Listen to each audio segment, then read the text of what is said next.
মধ্যপ্রাচ্যে যুদ্ধবিরতি বাস্তবায়নে মধ্যস্থতাকারীদের প্রচেষ্টা অব্যাহত রয়েছে বলে জানালো কাতার। লেবাননে ইসরায়েলি বাহিনী প্রত্যাহারের পাইলট জোন পরীক্ষার ফলাফল অনিশ্চিত, ভবিষ্যৎ নিয়ে সন্দিহান বাস্তুচ্যুত লেবানিজরা। ইসরায়েলি গণহত্যামূলক সহিংসতা বন্ধে ট্রাম্পের ব্যর্থতার নিন্দা গাজাবাসীর। গাজায় 2 বছর আগে ইসরায়েলি হামলায় নিহত একই পরিবারের 112 জনের মরদেহ উদ্ধার, শোক ও ক্ষোভের মিশেলে গণজানাজা সম্পন্ন। যুদ্ধ সংঘাতেও সৌদি আরামকোর মুনাফা বেড়েছে 44%। মধ্যপ্রাচ্যের রাজনৈতিক, অর্থনৈতিক সহ সবশেষ খবরাখবর আপনাদের সামনে এক নজরে তুলে ধরছি আমি মোহাম্মদ তৌহিদুজ্জামান।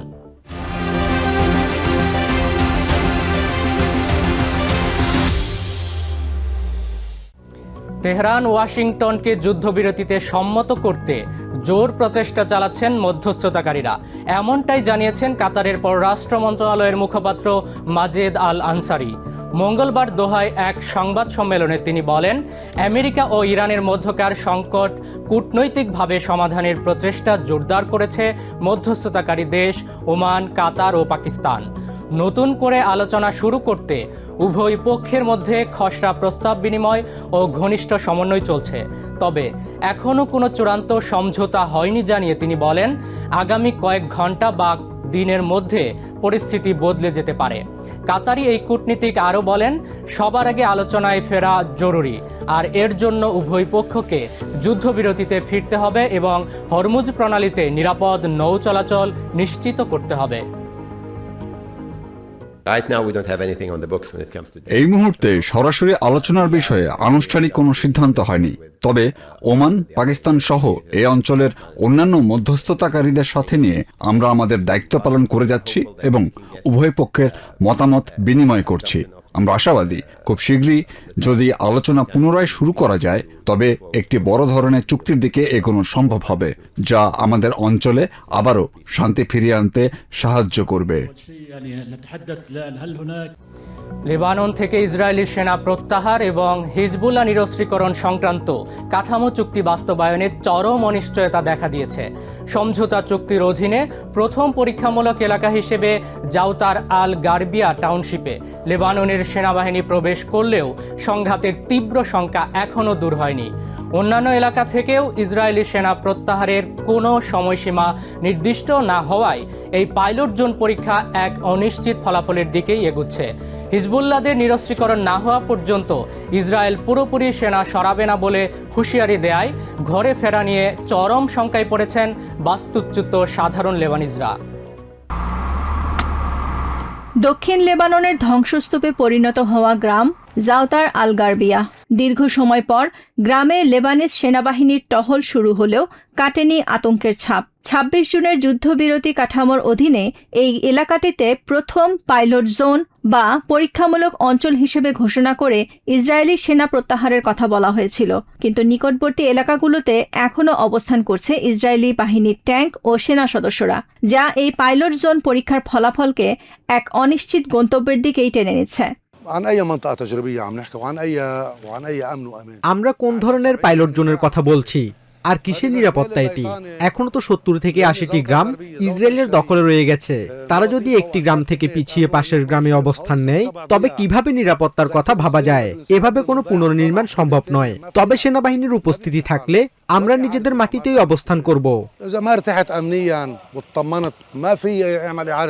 লেবানিজ এই কর্মকর্তা বলেন, জাউতার আল গার্বিয়া এবং জাউতার আল শারকিয়া ঐতিহাসিকভাবে একটি একক টাউনশিপ এবং এখানে একটি সড়ক, অথচ একটি অংশ দখলমুক্ত থাকলেও অপর অংশটি এখনও ইসরায়েলি নিয়ন্ত্রণে। এ অবস্থায় কোনোভাবেই নিরাপত্তা আশা করা যায় না। সাধারণ মানুষের মনেও রয়েছে একই শঙ্কা। ইসরায়েল কি এত সহজে চলে যাবে? এখানে প্রবেশ করতে তারা অসম্ভবকে সম্ভব করেছে। তারা রাতারাতি ছেড়ে চলে যাবে না। আমাদের কাছে সব আশাই এখন শেষ। আমাদের দেয়া আশার বাণী সবই শুধু কথার কথা। كله ضحك علينا هيك. طيب كيف بدنا نفوت نحن وهن তারা যদি আমাদের মাথার উপর বা ঠিক পাশেই অবস্থান করে তবে আমরা কিভাবে ঘরে ফিরব? পার্শ্ববর্তী গ্রামগুলোতে শত্রুদের মুখোমুখি দাঁড়িয়ে আমরা কিভাবে স্বাভাবিক জীবন যাপন করতে পারি? حمراء بأحمر সমঝোতা চুক্তি ও কূটনীতির কথা বলা হলেও বাস্তব পরিস্থিতি সম্পূর্ণ ভিন্ন। স্থানীয় বাসিন্দারা মনে করছেন মাঠ পর্যায়ে প্রকৃত নিরাপত্তা নিশ্চিত না করে কেবল মৌখিক প্রতিশ্রুতিতে ভূখণ্ডে শান্তি ফিরিয়ে আনা প্রায় অসম্ভব। সামরিক বিশ্লেষকদের মতে ২৬ জুনের চুক্তিতে ইসরায়েলি সেনা প্রত্যাহারের সাথে হিজবুল্লাহকে সম্পূর্ণ নিরস্ত্র করার শর্ত যুক্ত করা হয়েছে।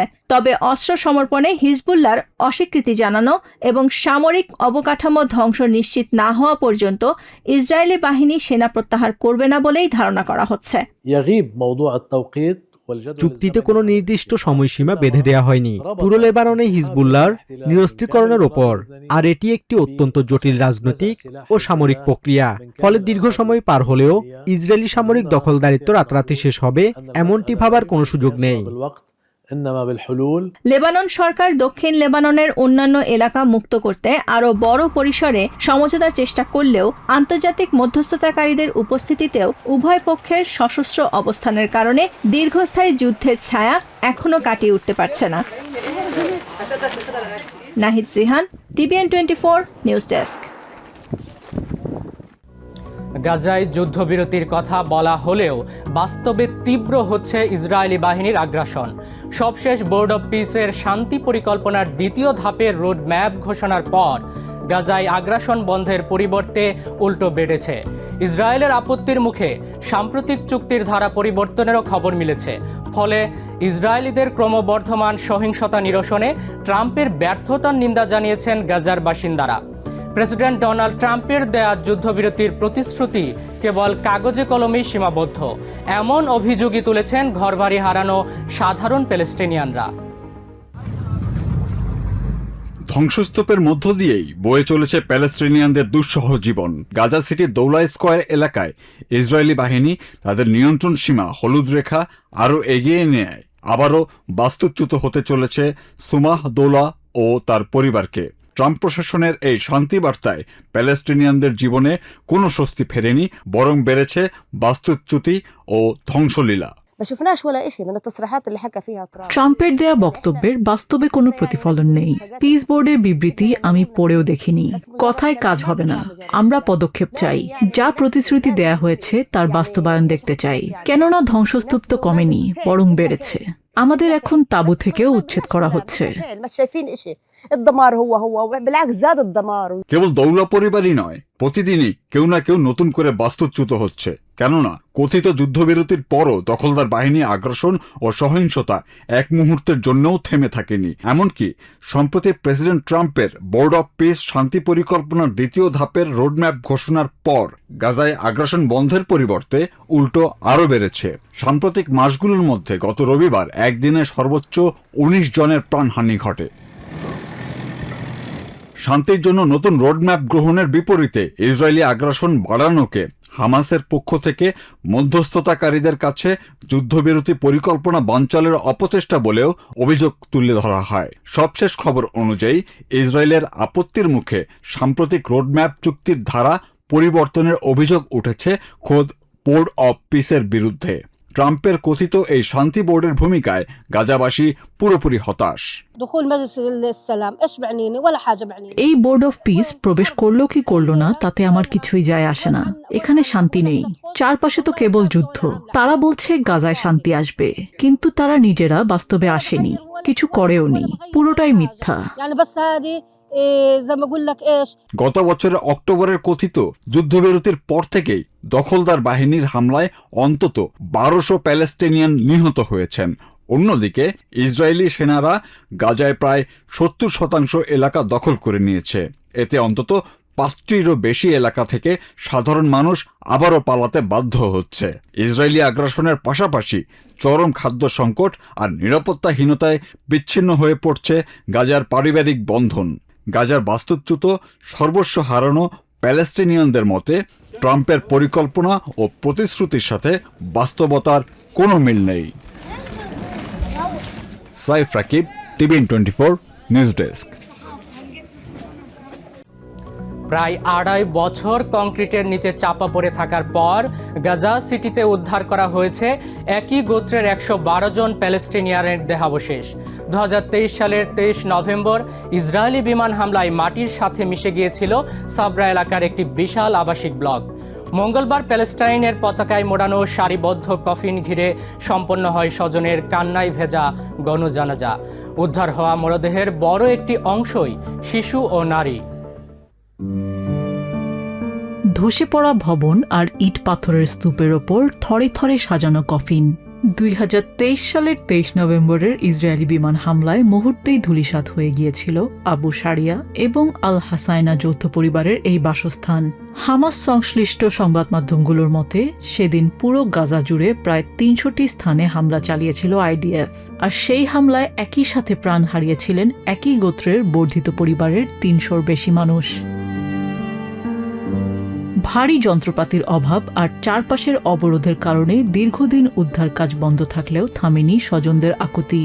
অবশেষে গত 14 জুলাই থেকে শুরু হওয়া বিশেষ অভিযানে উদ্ধারকর্মীরা টানা 136 ঘণ্টা খালি হাতে পাথর ও মাটি সরিয়ে একে একে উদ্ধার করেন 112টি মরদেহের খণ্ডিত অংশ। সিভিল ডিফেন্স জানিয়েছে, উদ্ধার হওয়া দেহাবশেষের মধ্যে 40টি শিশু, 30 জন নারী, 35 জন পুরুষ এবং 7 জন শারীরিক প্রতিবন্ধী মানুষের দেহাবশেষ রয়েছে। জানাজা শুরুর আগে পোডিয়ামে দাঁড়িয়ে বিশ্ববাসীর কাছে হৃদয় বিতারক বার্তা তুলে ধরেন গাজা সিভিল ডিফেন্সের মুখপাত্র মাহমুদ বাসাল। তিনি প্রশ্ন তোলেন, গাজায় কেন প্রতিনিয়ত নিষ্পাপ শিশুদের এভাবে হত্যা করা হচ্ছে?